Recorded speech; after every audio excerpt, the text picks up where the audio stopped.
Tucker Carlson wants funding to Israel to be cut. Doesn't bring up any other countries, but wants funding to Israel to be cut. Is furious with anybody who disagrees with that, thinks they're being disloyal to America.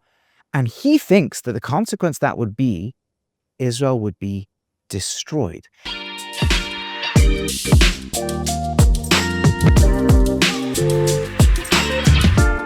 Welcome to the first episode of this new series of Rabbi Rowe Reacts.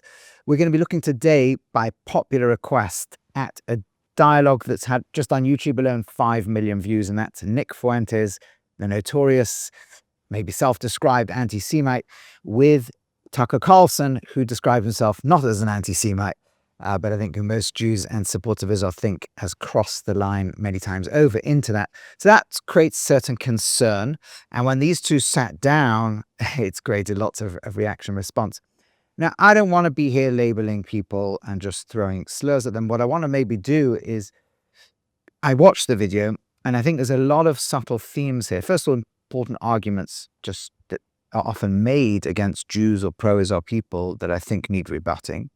But also to understand the subtle dynamics. There's much deeper underlying issues that each of them is toying with and playing with, that if you don't understand them and really try to get into the headspace of why they see the world that way, we just have this frightening world without understanding what's going on. So I'm going to try and look at a few clips and share some responses, and also try to help viewers to understand where they're coming from, or what is this dynamic behind this kind of rise of the right-wing anti-Semitism, normalization of things that we thought in many cases were in the past, or have surprised lots of people coming to the fore. Hopefully it's going to be interesting, hopefully it's going to be informative, and hopefully it's going to be helpful in understanding where falsehoods are slipping into things and where people's motivations really lie.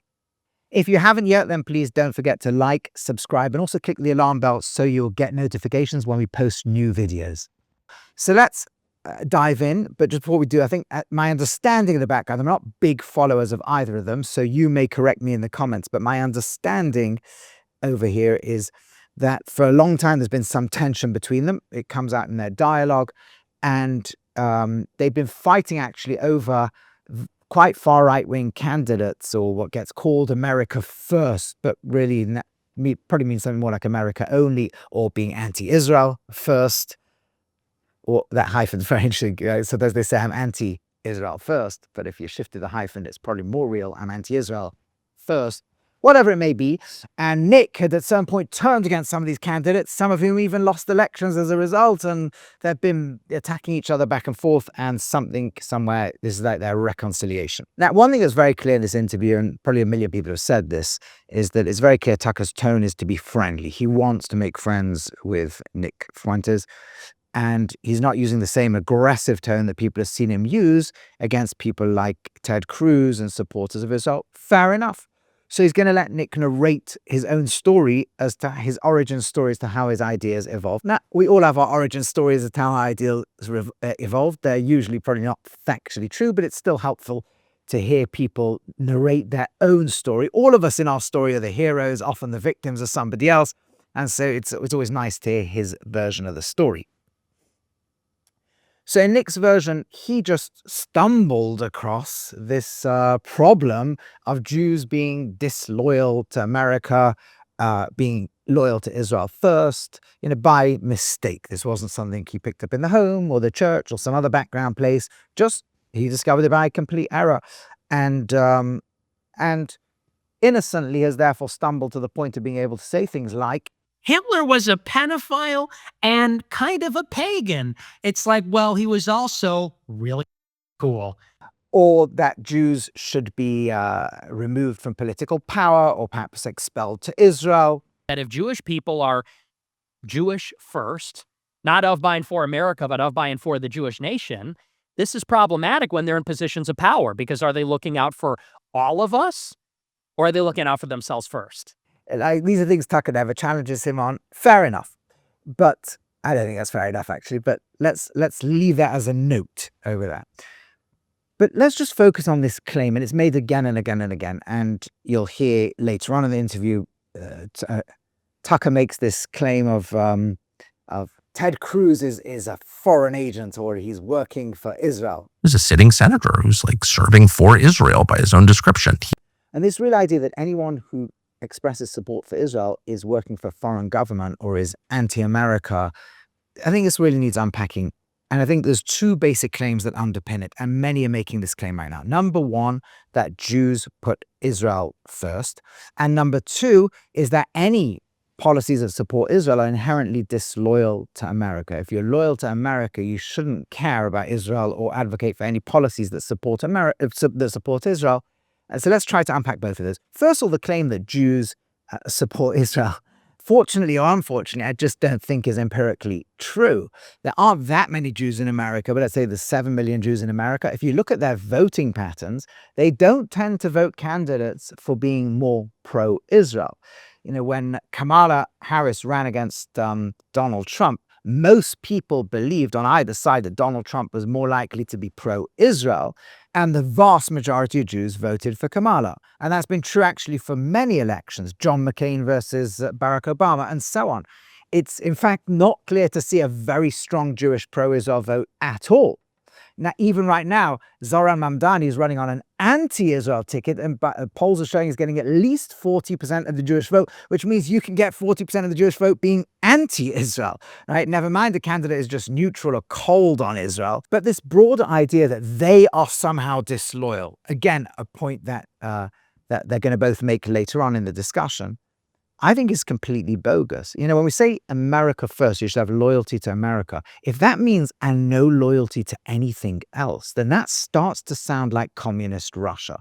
Communist Russia is you must be loyal to the state. You cannot love anything else. When somebody asks the question, are you only loyal to America? Even the word first implies not only. The correct answer should be, I hope not. I hope I'm loyal to my family.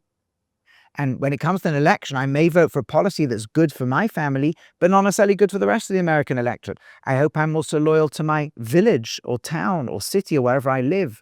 The synagogue I go to, or a Christian to their church they go to, the faith community we belong to, loyalty to the state they're in, loyalty to the country, absolutely. Being part of a nation must mean being very loyal to that nation, being willing to serve in its military if it were to conscript everybody, being happy to pay taxes to it, be wanting the good of the country and voting, that's great civic duty, campaigning for things that can make the country better, absolutely, and loyalty to humanity.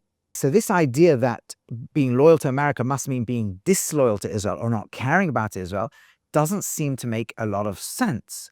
Let me give an example. We're hopefully all loyal to our families, right? So imagine I say, our family first. That makes sense. I should care about my family before I start worrying about others. But does that mean I shouldn't care about other families and other people? Imagine there's a family meeting and they're discussing giving charity to other people in the community. And one kid in the family goes, our family first. Why are you caring about those others down the road over there?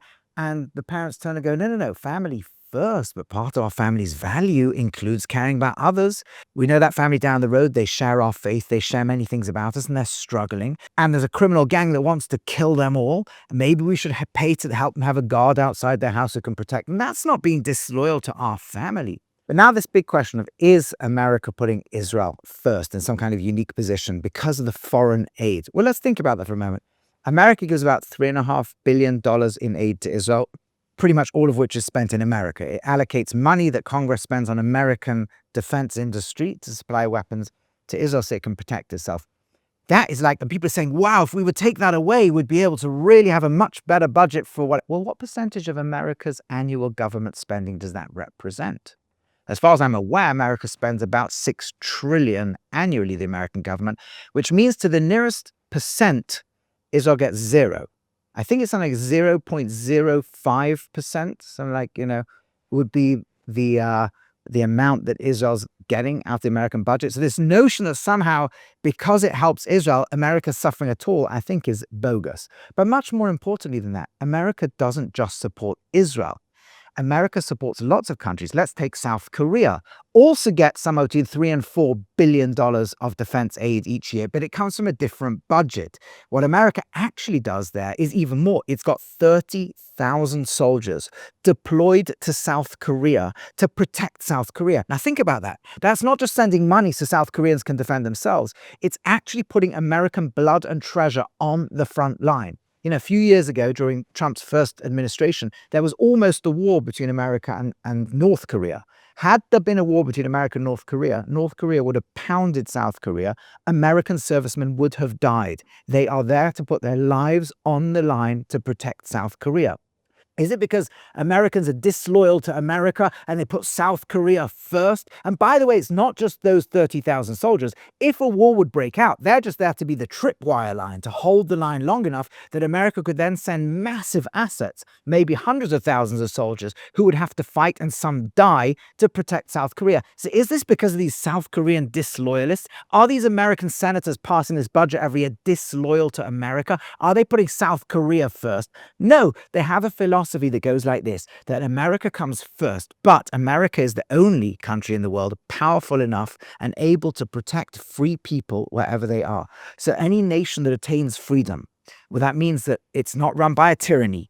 The people hold the government accountable. The people are free. They have right to protest, right to speech, and they have courts and so on.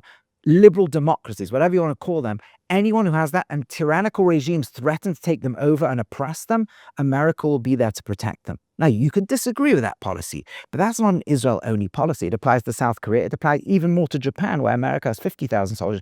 It applies to Taiwan. China has not invaded Taiwan for one reason only. It believes America would send soldiers to die and fight to protect Taiwan. It applies to Australia. It applies to Europe. Do you know how much of the American army is designed to protect Europe? And Europe is a big economy. Now, I certainly hear what Trump's doing, which is telling all these countries they've got to start paying for their defense. But you realize if you really believe in America first and in isolationism, and America shouldn't be there protecting others and spending money protecting others, you wanted to really believe that you should shrink the American military down by about 90%, down to the 10% needed to protect America. That is a perfectly plausible position. It might be one some of us think is not necessarily the most moral position. If you are strong enough to protect the lives of others who might be killed in the world, I think one should do. But okay, a very strong case could be made that no, America should worry only about America, trim its defense budget down, and use that money to look after Americans. Fantastic. But then you will not talk about Israel, because Israel's a very small percentage. Israel doesn't put American lives on the line. Defending Israel is relatively cheap. And in terms of lives, zero. You would put Europe in the crosshairs. You would put the whole of East Asia in the crosshairs. You would be asking show after show, you would have Tucker Carlson night after night bringing people on asking, why are we protecting Taiwan? Why are we protecting South Korea? Why are we running into trouble with China, which is the most likely place Americans would be dying? They wouldn't be discussing Israel. They'd be discussing which defends itself using American money spent in America to get weapons to Israel for American jobs. You'd be worrying about all these other places on earth. So the relentless focus on Israel suggests that this is not about disloyalty to America and supporting Israel. There's nothing un-American about supporting Israel any more than there is about supporting South Korea, Japan, and so on. You don't need lobbies to lobby for the protection of democracies. You don't need that because that's what America does. You want to oppose all that? Absolutely fine. You want to say, no, we're going to focus on one issue, the 0.05% of the budget we spend in America buying weapons so that Israel can protect itself from annihilation. That starts to sound a little bit like it's not America first, it's anti-Israel first. Now, before we move on, there is one more point I want to make about this. And that is, I have heard others advocate for cutting funding to Israel. There's lots of Israelis and pro-Israel people who think Israel should have its funding cut for Israel's sake even. Never mind America's sake, to be less dependent, so America has less control over Israel policy or whatever. One can debate that issue. I have no problem with people debating that issue. That's fine. Again, especially if it's in the broader context of doing the same everywhere. I do have a particular problem with Tucker Carlson, and I'll tell you why. There was a really interesting discussion a few weeks ago between Tucker Carlson and Matt Walsh. Now, Matt Walsh is America first. I don't care about the rest of the world. Very morally consistent and coherent. I'm sure he would say, yes, let's trim the American military down and only use it where it's in our direct interest. We don't need to defend anybody else on earth. Fine, consistent policy. But when they had their dialogue, Tucker revealed something very fascinating. he revealed that he believes that if Israel would lose its funding, it would cease to exist. Matt Walsh disagreed with him. Let's just bring up that clip. If you can't exist without being propped up by another government, say ours, you shouldn't exist. Yeah. Israel cannot exist without being propped up by the United States. You think so? Its nuclear program came from the United States. Its weapons come from the United States. Its economy is supported by the United States. I'm not attacking Israel. I'm just saying in point of fact, I think that's true. And I mean, Israel thinks it's true, or they wouldn't have armies of lobbyists and influencers in the United States. Bibi wouldn't have shown up twice in the past 3 months. Yeah. I mean, the way, from my perspective, it seems like they can handle themselves quite fine. So let's think about this. Tucker Carlson wants funding to Israel to be cut. Doesn't bring up any other countries, but wants funding to Israel to be cut. Is furious with anybody who disagrees with that, thinks they're being disloyal to America. And he thinks that the consequence that would be, Israel would be destroyed. He thinks Israel couldn't protect itself against the massive countries that want to destroy it. Now, I'm not going to go so far as to say what he thinks that really means, but what would happen if, God forbid, Israel is destroyed, we saw on October 7th. If the IDF was no longer capable of protecting Israel, there would be rivers of blood. There would be 8 million dead Jews. Now, I don't think Tucker wants 8 million Jews dead. I don't believe that's what he wants, and I don't want to be quoted as saying that. Absolutely not. However, I do think at the very least he has to be minimally indifferent to and maximally want in some form or another the state of Israel to be destroyed. Because if he believes that defunding Israel will be Israel destroyed and he wants to defund Israel, then in essence he wants a policy, the immediate consequence of which would be the complete destruction of Israel. That's worth thinking about. Matt Walsh, on the other hand, doesn't. He thinks Israel can stand for itself. Then it makes a lot of sense. If South Korea can stand for itself, defund them. If everyone can, if a nation can't stand for itself, now if North Korea took over South Korea, South Koreans wouldn't all be mass killed. The army would be killed. The South Koreans would be subjugated. But if Israel was taken over and destroyed, there would be 8 million dead Jews. That I think nobody can really argue with. That would be the consequence. We saw it October 7th. We know what Iran says. We know what Hamas says. We know what Hezbollah says. We know what they want, and we know what would happen. So what's behind this anti-Israel first, or this desire to enact policies and pursue policies and advocate very strongly for Americans to defund Israel so that Israel can be destroyed? What really lies behind it? And I think it comes out in a later part of the interview. And there's a very ironic moment, because at one point in the interview, they both talk about how much you got to love people you don't agree with. Let's just listen to this clip for a second. I love all people, even the ones that don't like us. We have to love them all. And we have to recognize that We're required to. yes. And that's really nice. Love everybody you agree with or don't agree with. But then there comes a moment, literally just a few minutes later, where we start to hear about people they hate. Who are those people?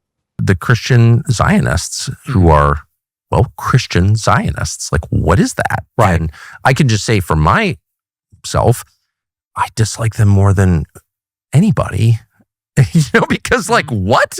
Because it's Christian heresy, and I'm offended by that as a Christian. Christian Zionists. And in the moments before then, they're having a whole debate, which we'll look into, about what they should think of all Jews or some Jews, or who are the good Jews and who are the bad Jews. And then Tucker, man of love for everybody, reveals how much he hates Christian Zionists. It's amazing. Like, he's able to love everybody, but he's got to hate these people who love Israel. Why is that? So it doesn't get too explicit here, but you only need to look at a few other clips and understand what's going on here. What's going on is actually a theological issue.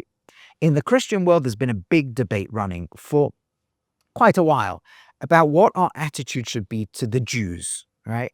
Not meaning ethnic Jews, but to the Jewish people.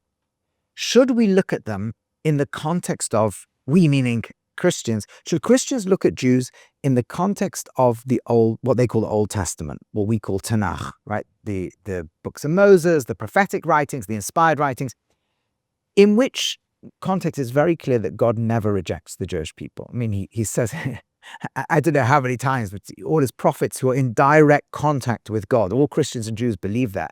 The prophets were directly talking in the name of God again and again. You'll go into exile, you'll be punished for your sins, but you'll never be rejected, right? You'll be brought back to the land. That's one approach. And that approach became very popular with what's today called dispensationalists, very popular in certain Protestant strands that says they believe in Christianity, they believe in Jesus Messiah and the Trinity and all these things, and they believe that Christians have a unique place in salvation, but they believe that Jews also have a covenant with God that has never been abrogated. Against that is a more classical Christian way of relating to Jews, which is more prevalent in the writings of Paul and other places, more in the New Testament, which is that God has rejected the Jewish people. The Jewish people bear collective responsibility for killing Jesus, and they have been rejected for God. They're uniquely evil. Many will read the quote in the book of Revelation, synagogue of Satan, as referring to the Jewish people.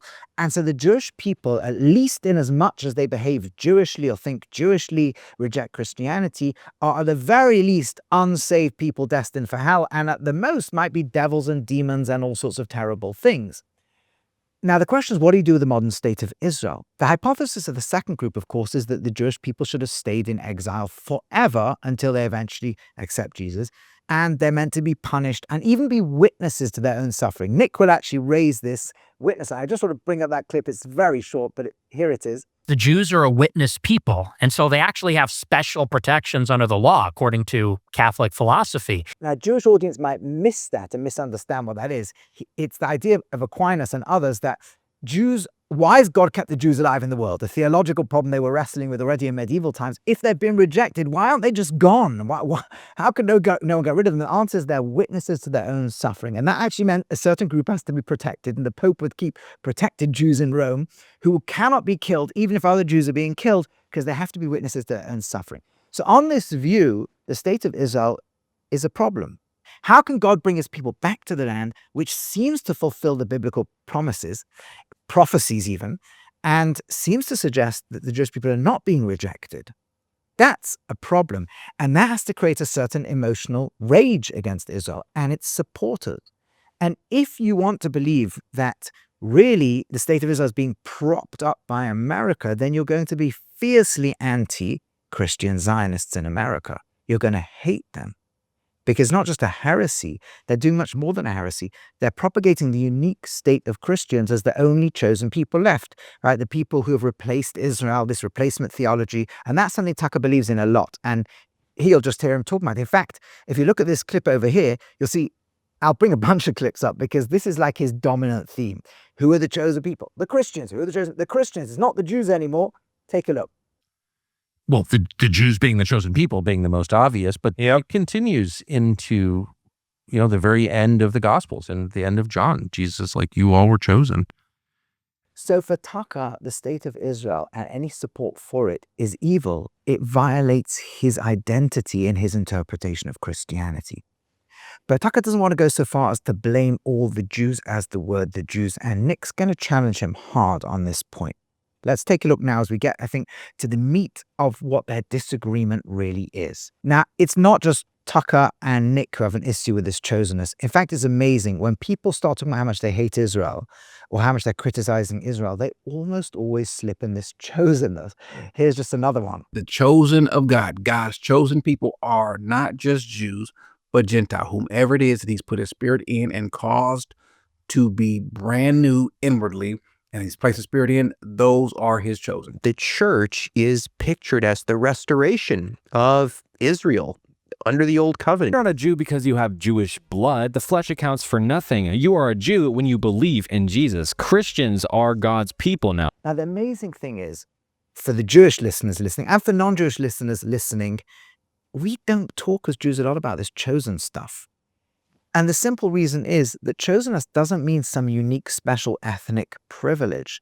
Nowhere in the Torah is that what it means. When God talks about the Jewish people, the first time he does, he actually talks to Abraham. In chapter 12 of Genesis, right, the line that Tucker hates being applied to Jews in his debate with Ted Cruz, the famous line, those who bless thee are blessed, those who curse thee are cursed.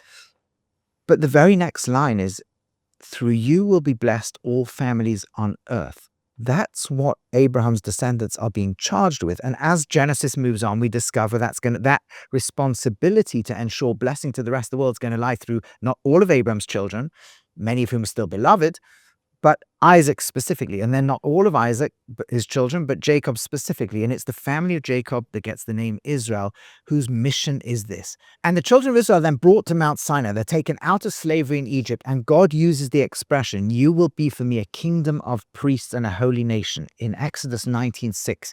Priests in the ancient world usually meant privilege, special powers, special rights.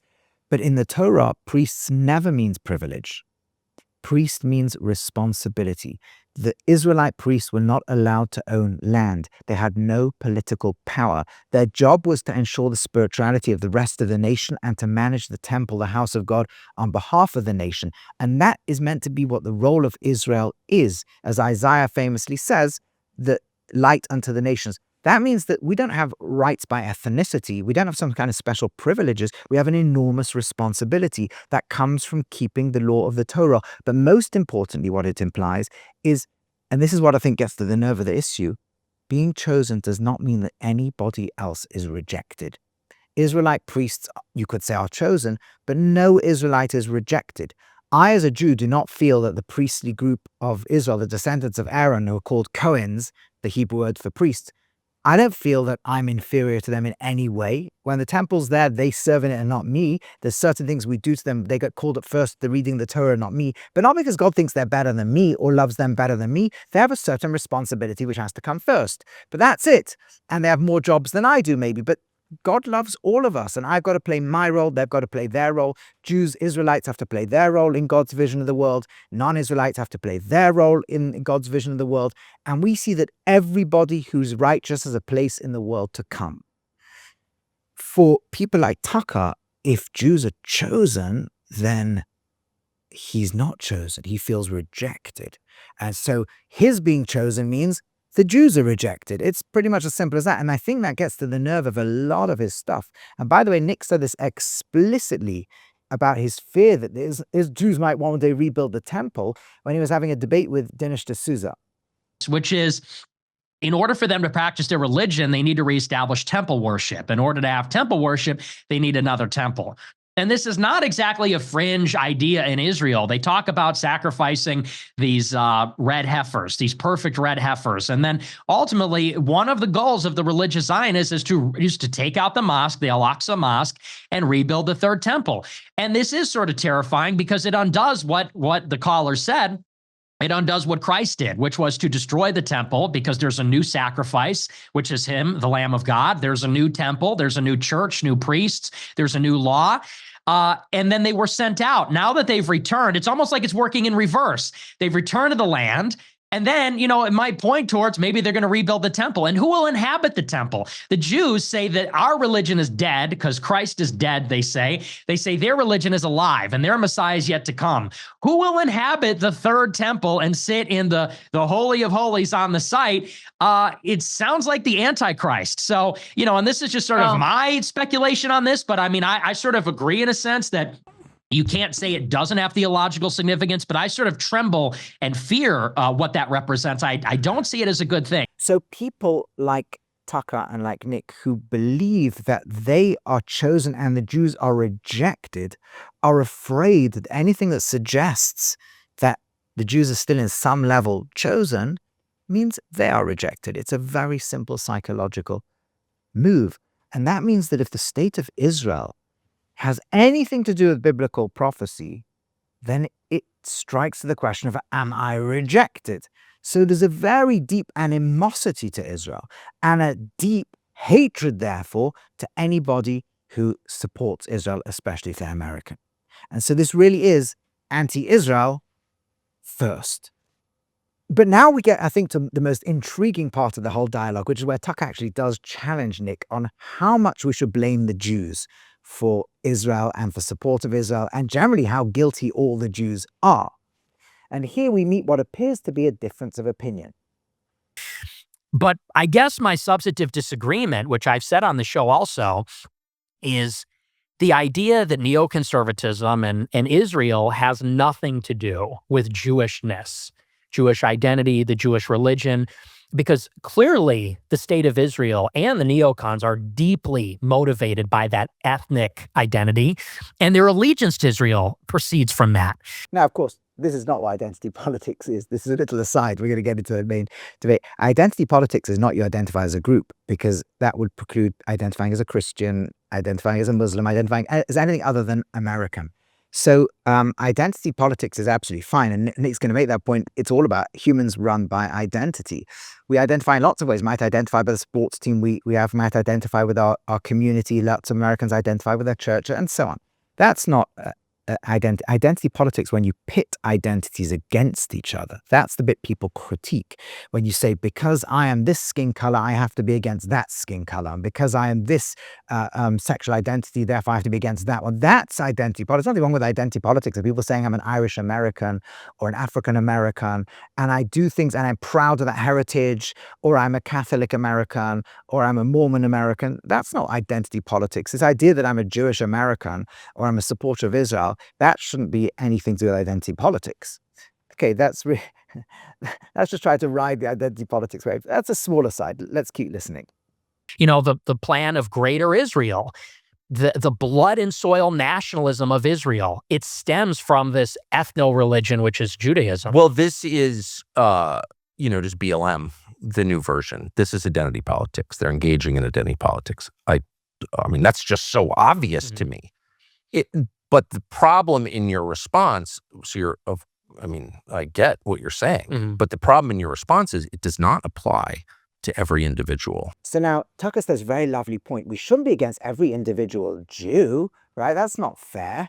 And Nick's going to say, I agree with you. And, and not to be that guy and say that thing, but my best friend is a Jewish person, But here's my substantive disagreement, because as a Catholic, I could not agree more with you. Yes. BLM was pitting blacks against whites. That was the problem for people who objected on grounds of identity politics. Supporting South Korea or supporting Israel or supporting democracies around the world is not identity politics. Irish Americans caring about Ireland, Italian Americans caring about Italy is not pitting one group against another in America. If Jewish Americans were saying we should hate non-Jewish Americans, that would be identity politics. But that's not what's going on. Supporting foreign allies or disagreeing about who are those foreign allies or where we should give foreign aid is nothing to do with the worry people had about whether on the left they're pitting American groups against Americans. American whites should feel guilty about not being black or whatever it was, the critiques. They're completely different issues, but it's amazing that Tucker is conflating them. And the reason they're conflating is because in their heart, it is identity. It's the Jews versus the Christians. I think in their heart, they really, really feel that. And so subconsciously that's bubbling up, and they're now calling this identity politics. Anyone who supports Israel is undermining their identity. At least that's my speculation. But there's certainly the issue of supporting Israel has absolutely nothing to do with pitting one American group against another, which what the critique of identity politics is. And by the way, if you did want to look for anything resembling identity politics in political marches, you'd look at the difference between pro-Israel marches, which are full. They're not just multiracial, but they're full of both American flags and Israel flags, because supporters of Israel in America tend to feel very, very deep loyalty and love for America. Whereas the anti-Israel marches don't have American flags. They might even have death to American chants or burning American flags. There certainly isn't the same feeling of love for America at all. Again, I'm not critiquing that either. But if you were really looking for anything to do with identity politics, you would be furious with the anti-Israel marches, not with the pro-Israel people. But so far, they're just toying around the key issue. Let's get to the key issue now. I just think it's important to say that, not to kind of dodge the accusations against you. My best friends are Jewish. Okay, I agree. Embarrassing, even though it's probably true. And it's true in my case, actually. But whatever. But because just that principle that we're all judged as individuals by what we do, that our faith, the decisions that we make, the way we live our lives, and God will judge every one of us in that way. And that's how we're supposed to judge. I think that's true. Yeah, and I totally agree. Now, this sounds really nice. So don't blame Jews for policies you don't like.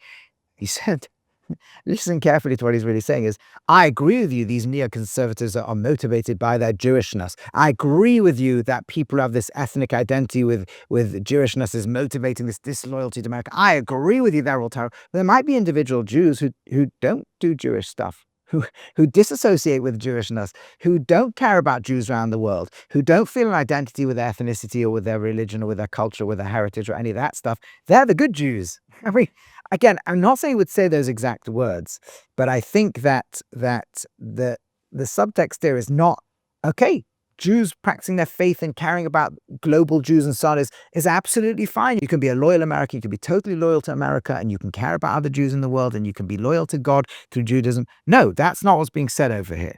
Let's just keep listening a little bit further. But I guess the disagreement is you say identity politics like it's a bad thing. I think identity is a reality. Identity is a reality. Absolutely. You just can't have a country of 350 million this diverse where it's just like warring ethnicities, because then it's Rwanda soon. And, the people with the most force just kill the others. So like, you can't have that here. Right? Right. And that was an argument against certain race riots and whatever. It's not an argument against supporting South Korea or Japan or Europe or Israel. Yeah. But I would say specifically as it pertains to, you, I think, have said it's the neocons. And I think that neoconservatism, where does it arise from? It arises from Jewish leftists who were mugged by reality when they saw the surprise attack in the Yom Kippur War. Now, neoconservatism is a movement actually born in the 1960s, before the Yom Kippur War. It was born by a group of left-wing intellectuals who included a fair number of Jews, but not just Jews. And they saw a whole bunch of things that scared them. People like Leo Strauss and Norman Podhoretz, they saw the liberal left becoming crazily liberal. They saw this whole sex, drugs, rock and roll movement. They saw the erosion of family values. They saw the Black Power movement. They saw a lot of things in particular that were leaning towards communism and anti-Westernism that scared them. And they started to shift towards the Conservative Party. And liberals who didn't like them started calling them the neoconservatives, these new conservatives. But they included also foreign policy advocates, people who Jewish and not Jewish, like Daniel Patrick Moynihan, for example, who were getting scared of some people on the far left pushing against NATO and pushing against support for Western democracies and so on. So to say the neoconservatives is a Yom Kippur War movement, I think is very anachronistic.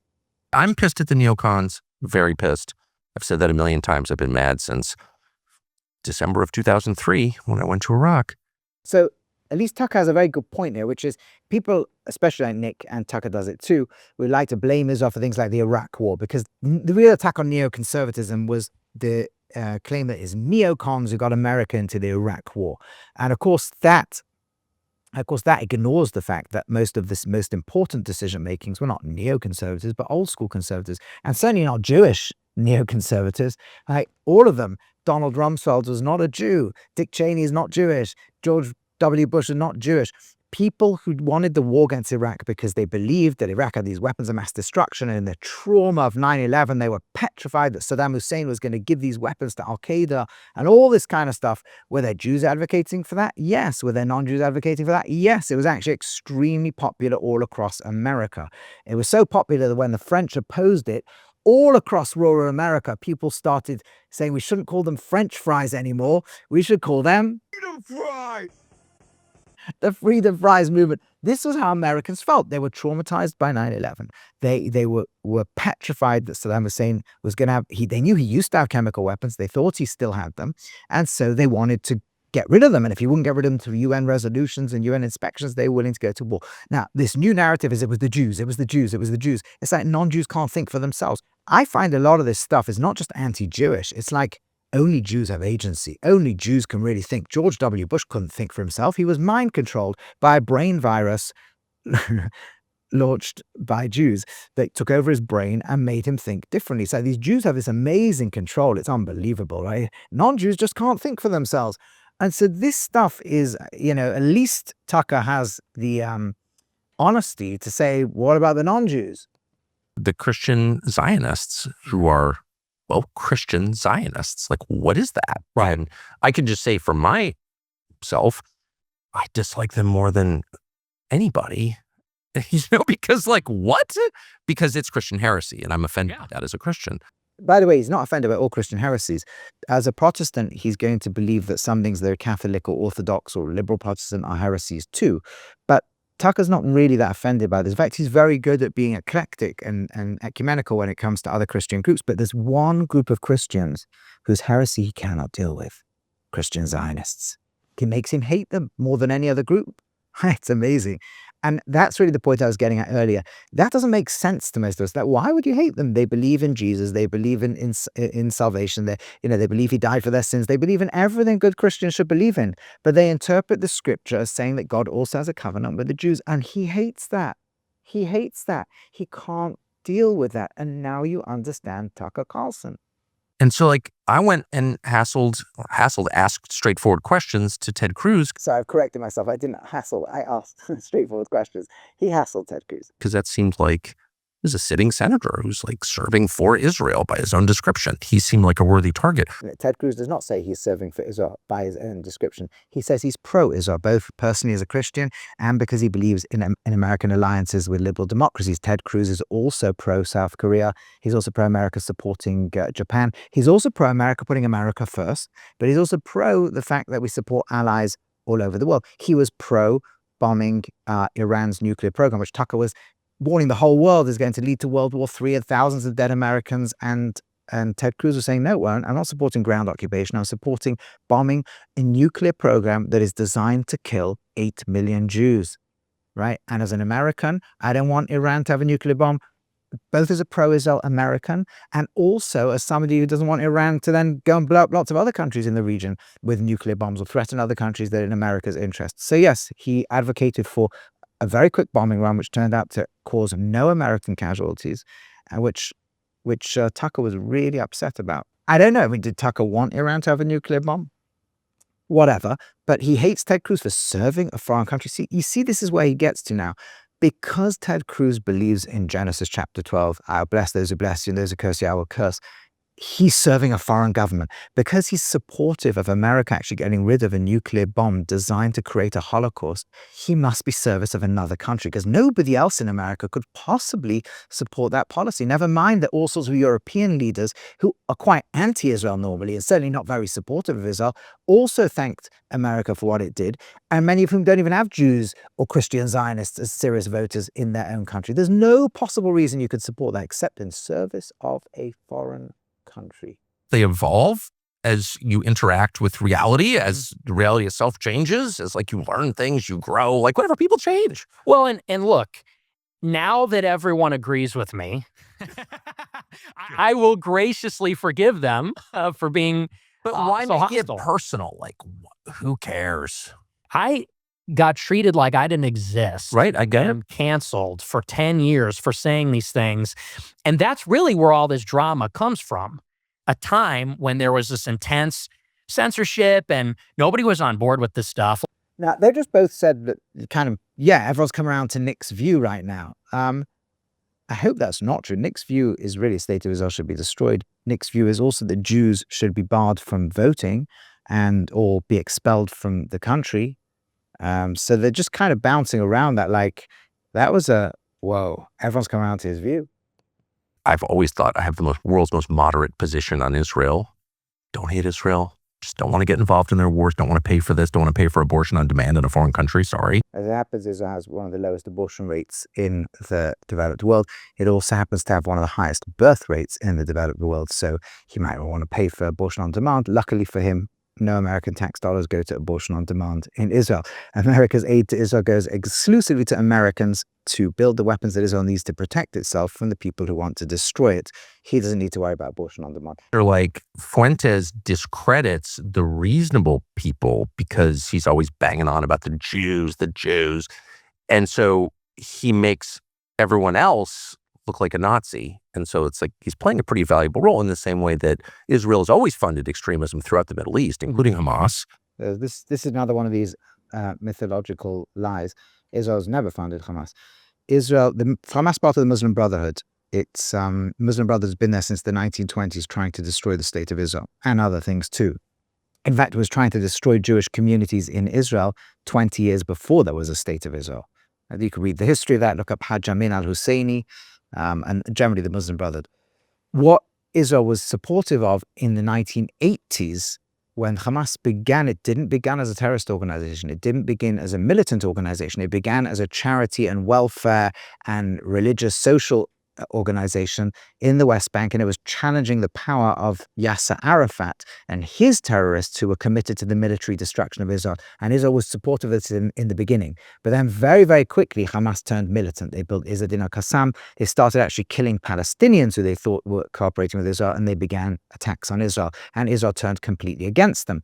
Israel tried to close Hamas down many times. It at one point expelled, there was only really 400 leaders of Hamas at the time, and Israel expelled them. In 1992, Hamas had about 400 leaders, and Israel arrested all of them overnight and expelled them from the country to Lebanon. And the world went crazy. How can you do it? And Israel said, because if this, we can close the movement down.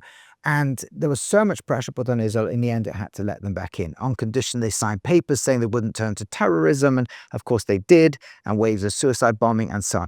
The more recent episode, which he's talking about, or people talk about, is Israel letting Qatar fund Hamas. That wasn't Israel funding Hamas. Why did that happen?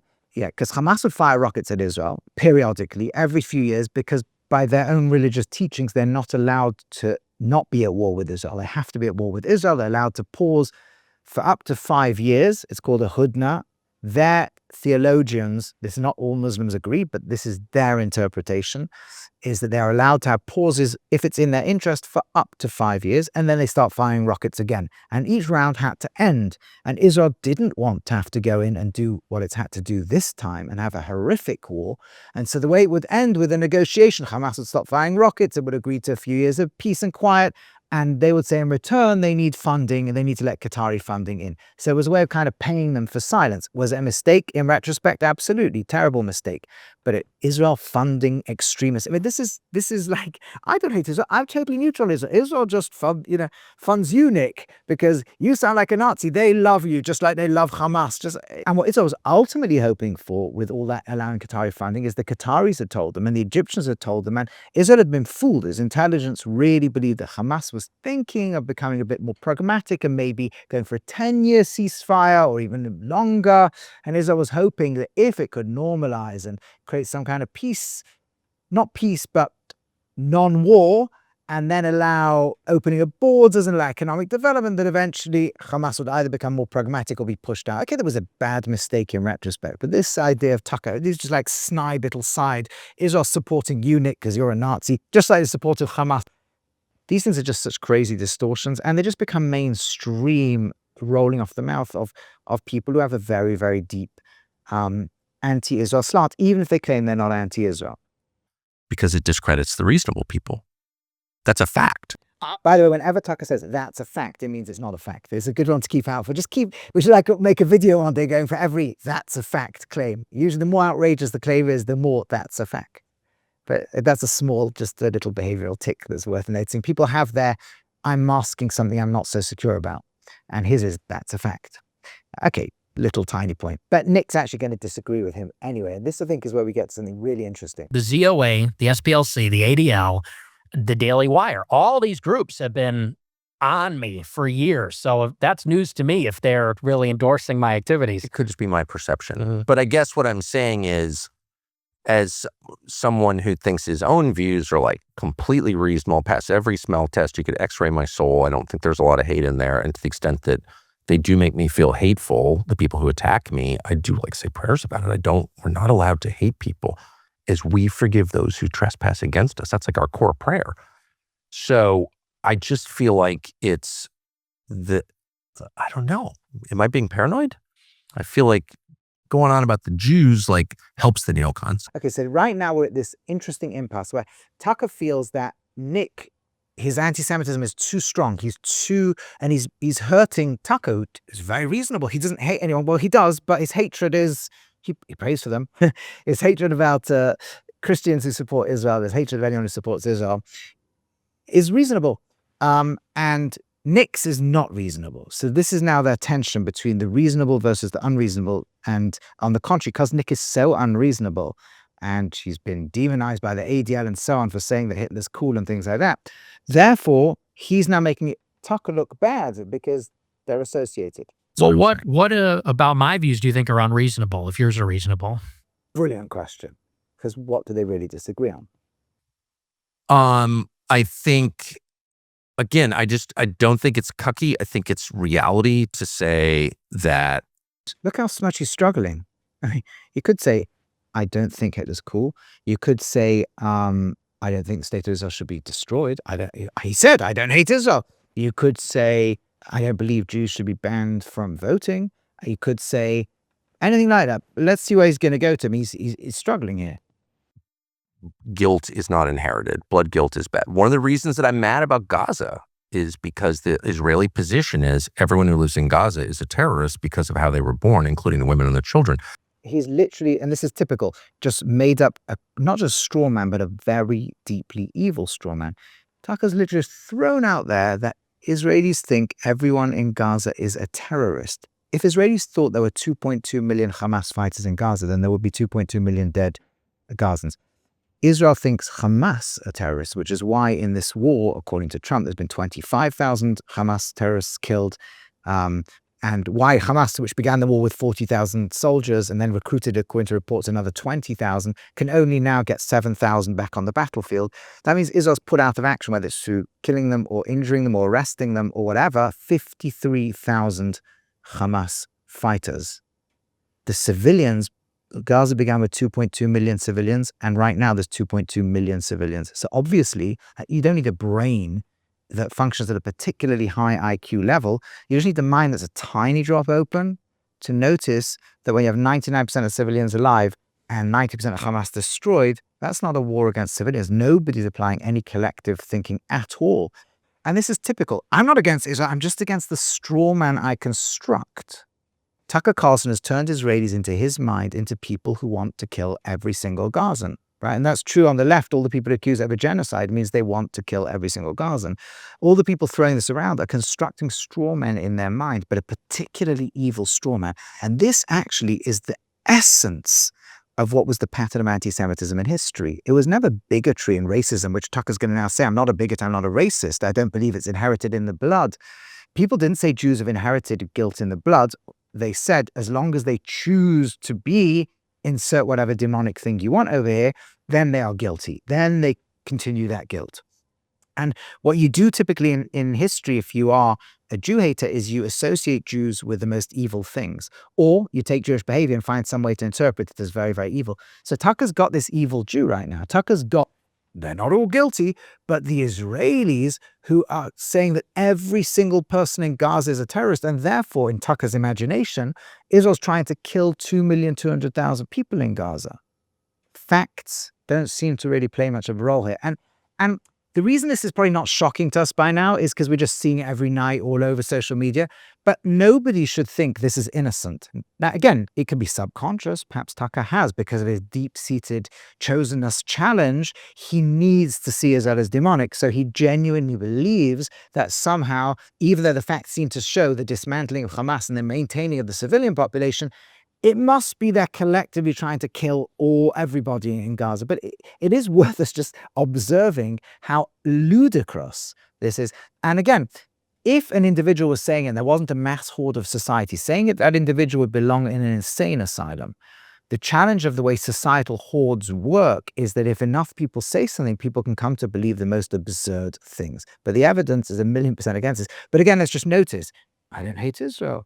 I've just decided in my mind that Israelis are the most evil people on planet Earth. They want to do to Gazans what the Nazis did to them. The Nazis wanted every single Jew dead. The Jews want every single person in Gaza dead. Evidence to the contrary, who cares? It sounds nice in an interview with Nick Fuentes. That's an Eastern view. That's a non-Christian. That's totally incompatible with Christianity and Western civilization. They say that's not a Western view.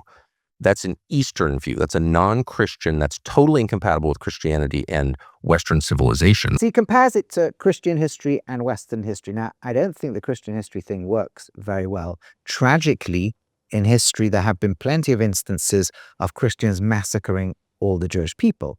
Right? Just start with the Crusades and all the massacre of the Rhineland, Speyer and Worms, and all the Jewish communities in the Rhinelands that were completely massacred. And you can go on and on and on from there, at pogroms, at exclusions, at ghettoization, at mass massacres, at blood libels. I'm not going to go through the whole thing. But then he says it's not Western. What Israel's doing in Gaza is exactly what a Western country would do. In fact, it's exactly what America and Britain did when they went to war to help the Iraqi army fight ISIS. Now, he's right, it's not Eastern. When Russia's been to war in urban environments like Chechnya or like helping the Syrians in Aleppo, it can wipe out 200,000-300,000 civilians in a town of a few 100,000 civilians. 50% of the civilians could die, or 30% of massive numbers.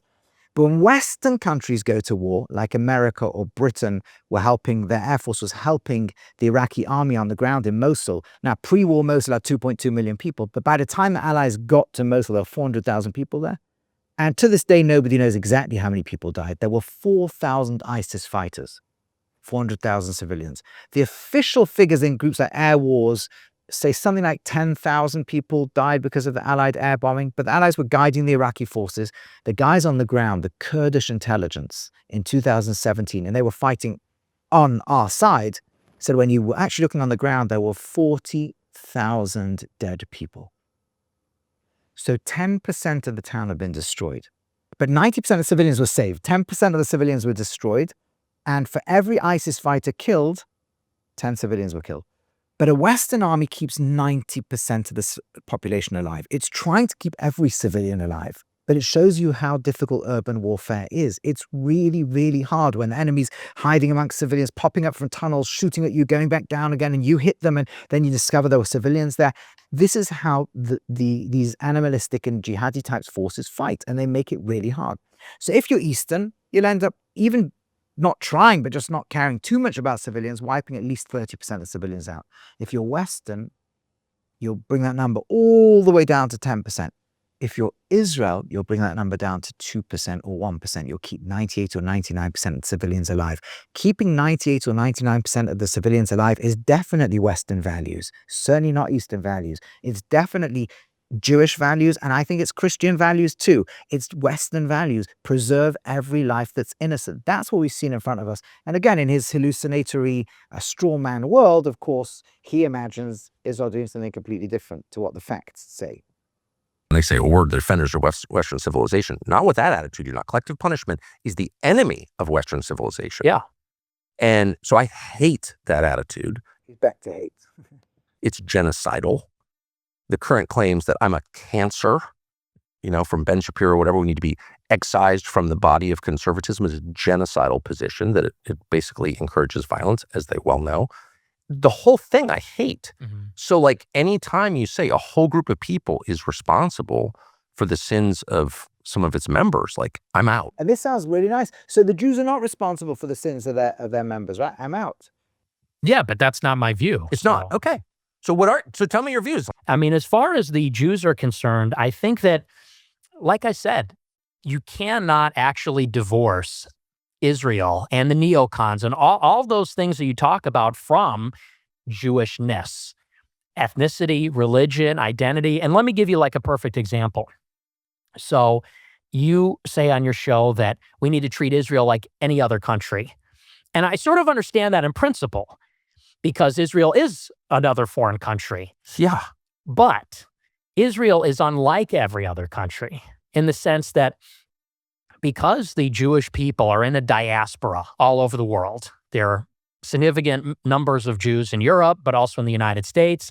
And because of their unique heritage and story, which is that they're a stateless people, they're unassimilable, they resist assimilation for thousands of years. And I think that's a good thing. And now they have this territory in Israel. There's a deep religious affection for the state. It's bound up in their identity, the story of the Exodus from Egypt, the promise of the land, all these things. So let's say in the United States, for example, somebody like a Sheldon Adelson, he's not Israeli. Is he an ideological neocon? Does he believe in the promise of democratic globalism? I don't think necessarily. His heart is in Israel. And it's because he is a proud Jewish person. And I guess what I'm saying is that if you are a Jewish person in America, you're sort of, and again, it's not because they're born, but it's sort of a rational self-interest politically to say, I'm a minority. I'm a religious ethnic minority. This is not really my home. My ancestral home is in Israel. There's like a natural affinity that Jews have for Israel. And I would say on top of that, for the international Jewish community. They're extremely organized. This is almost comical. The idea that Jews are extremely organized and work together is so outrageously absurd. as every Jew knows, you can't even organize a synagogue committee. We're a very fractured people. And I've already made the point a few times, but it's worth making it again. He says they're unassimilable. I wish we were unassimilable. Most American Jews are very assimilated. Most are married out. Most do not see their primary loyalty at all to Israel. And most of them vote for candidates in elections that are not usually the most pro-Israel. And so this stuff is just ridiculous. But also, if these Jews really have this superpower control, then how come they can't control governments in Britain or France or anywhere else where they are in significant numbers to be like the United States? And the answer again is very simple. The same reason the United States supports South Korea is the same reason it supports Israel. And if there's more love of Israel in America, it's not coming from the Jews. They're not able to tilt the scale in this stuff. It's coming from Christians. I've already made that point. But Nick wants to say, no, all these Jews, pro-Israel and anti-Israel, are glued together by this religious cultural identity that doesn't just make them loyal to Israel, like an Irish American is loyal to Ireland, or an Italian American feels an affinity for Italy. He wants to see something uniquely sinister in this. There's no other country that has a similar arrangement like that. No other country has a strong identity like that. This religious blood and soil conviction, this history of being in the diaspora, stateless, wandering, persecuted. True. Jewish people do have a unique history, but Jews also feel, because of all this history, a very, very, very strong sense of loyalty to countries that tolerate Judaism and are nice to Jews. I don't think somebody who's not Jewish can really understand this. The extent to which a Jew comes to a country, like my grandfather comes to Britain, and he's welcomed in. And at the time, there was plenty of anti-Semitism, right? But he was able to go to university and get a job, and the gratitude he felt, which is why he served in the British military. The gratitude American Jews feel for America, and the loyalty Jews have, and the amount Jews contribute to societies that they're in because of this. I suspect, I don't know the stats, but you can research this maybe in the comments. Some of you know this better than me. My guess is that Jews per capita probably give more philanthropic investment in American causes, whether it's to political parties and social justice movements, nothing to do with Israel, but also to the arts, to museums, to universities. They certainly give enormous amounts because they love the country they're in and they want to serve and they want to give to it. And that's true of Jews in every country that's tolerant of Judaism. Jews feel massive loyalty. And I suspect they do much more in civic duty than others because of this history that we've been through. And in particular, the historic animosity between the Jewish people and the Europeans. They hate the Romans because the Romans destroyed the temple. That's why Eric Weinstein goes. And in particular, the historic animosity between the Jewish people and the Europeans. They hate the Romans because the Romans destroyed the temple. Now, this is absolute nonsense. You find me the Jew who hates Romans. I don't hate Romans. Jews, we blame ourselves for the loss of the temple. Our prophets talk to us that it's our sins that leads to the temple being destroyed. The rabbis in the Talmud tells us, and all the later rabbis, that it's our sins. We spend a day every year sitting on the floor crying over the loss of the temple, and we do not talk about Romans. This is a projection. I think when somebody hates you or when they turn you into this demon, they want you to hate them back. And Nick wants to believe that we hate them, and we just don't. To the Arch of Titus and gives it the finger and takes a picture. That's why Eric Weinstein goes to the Arch of Titus and gives it the finger and takes a picture. I've also been to the Arch of Titus and taken a photo that I didn't stick a finger up at it. But the reason why so many Jews do that is not because of a hatred of the West. It's because what is the Arch of Titus? An arch that commemorates in its depiction, and it has a picture of Jews being marched out of Judea as slaves. It commemorates the destruction of the Jewish people. And here we are 2,000 years later, and the Jewish people are still alive.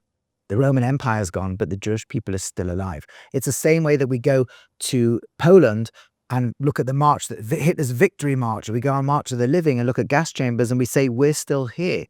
It's like we're telling our ancestors, your hope and your sacrifice, we are vindications for it. We're still here. It's not a hatred. We don't hate Germany. We don't hate Rome. We don't hate Western civilization. That's not how we operate. But he lives in this amazing projection world where we all hate him. It's amazing. That's like, he hates us, so it must be we hate him. We don't think like that as Americans and white people. As Americans and as white people. Okay, this is just, again, Tucker doesn't challenge us. What do you mean as white people? Nick would have told him his views on black people. he would have told him that they shouldn't have the vote in America. But Tucker doesn't like to challenge this stuff. Okay, it's a side point, but it is amazing. It's a reality that we live in a world of Jews and Christians, of whites and blacks. These identities mean something to us and they mean things to each other, and we can't sort of wish them away. And it feels like white people and Christians are the only ones that do that. There's no question about that, your last point, for sure. Amazing.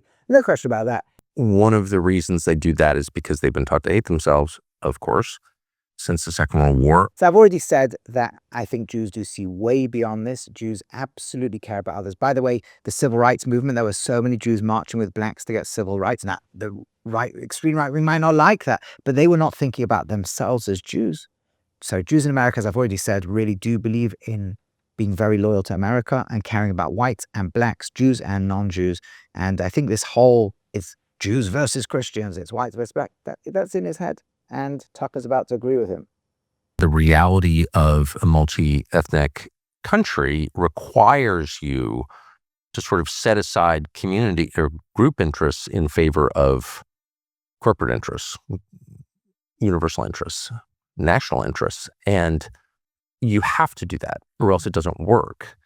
And so, I agree those attitudes, I mean, certainly in other parts of the world, people think this way, but you can't have that here. And so it's just important to remind everybody that, things may be generally true, but again, they're not always true. And there are people who just strongly disagree. So what Tucker's agreed, let's see what they've agreed.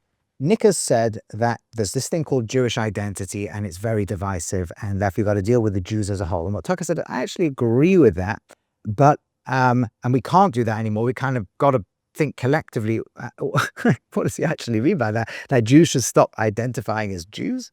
I mean, this is just it's so beyond ridiculous. I hope that, and again, I want to be fair here, maybe in the course of the conversation, he kind of lost track of what has just been said, and therefore his agreement is not a full endorsement of everything that Nick say. But the conclusion, if he took his words literally, is I agree with all of that, but I'm just going to let you know that there are Jews who disaffiliate from the Jewish people.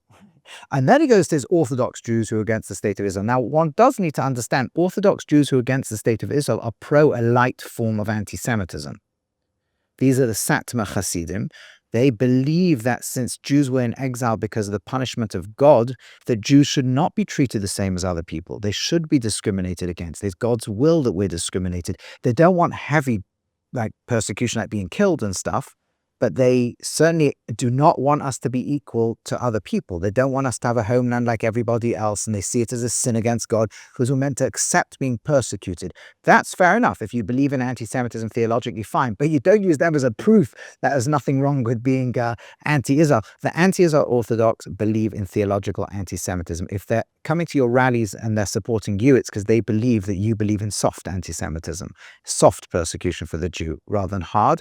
But not that you treat the Jews equally, because they don't support people who want Jews to be treated the same as everybody else globally. They don't want people to bring us out of exile and have a land. So I don't think this is such safe turf to be leaning on. And by the way, in the specific case of Israel, there are a ton of Orthodox who I know who are opposed to the state of Israel. They're they're more Jewish than Dave Rubin, a lot more. And yet they oppose it. Jeff Sachs is like a wonderful man, who's Jewish and most articulate kind of critic of the state of Israel that I'm aware of. Jeff Sachs is not very Jewish. He was born Jewish, but he's either somewhere between atheistic and Christian in his beliefs, and Tucker loves him. You see what's going on over here? Jews who stay Jewish are the problem.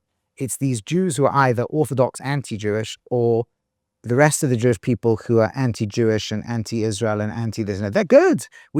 We mustn't blame Jews because they're born Jewish. As long as they take some kind of anti-Jewish attitude, anti the Jewish state, anti-Jewish, they're good. We mustn't be mean to them. And you, Nick, think you're being mean to them. Of course, Nick's going to turn around and say, of course I'm not. I'm not against Jeff Sachs. I don't mind a Jew who's emerged from a Jewish uterus, who's abandoned Judaism altogether and spends their life campaigning. They probably like Norman Finkelstein. I mean, Jeff Sachs even better. He talks wonderfully about Christianity and he sounds like a Christian. They love Jewish converts to Christianity, of course. Why wouldn't they? There's nothing non-anti-Semitic. It's like, I'm not anti-Semitic in a racist sense. I'm not anti the Jewish race. That's the key point.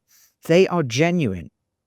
at least Tucker is, and probably Nick as well, they are genuinely not anti-Semitic in the old Germanic racial sense.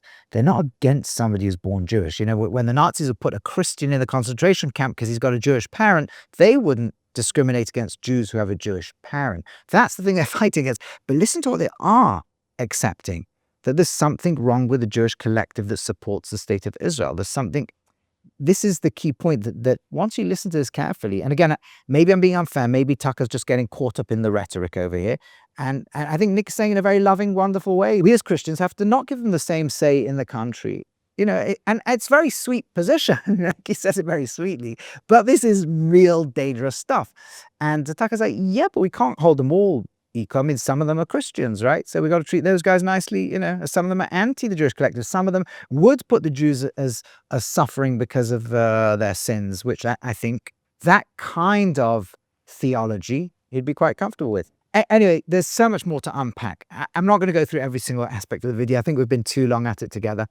My goal here is not to cry alarm bells all over the place of anti-Semitism. What I did want to do is because a lot of people had asked me to comment on this video, to comment on it, but also to expose what I think is really happening. It's not so beneath the surface. For us, it's like very difficult. It's like people saying, oh, he's being funded by Qatar. It's very likely Qatar's found a way to fund Tucker Carlson. Very likely. But I think that's not giving him credit for what is probably a genuine evolving belief, which is he's taken quite a hardline view of Christianity.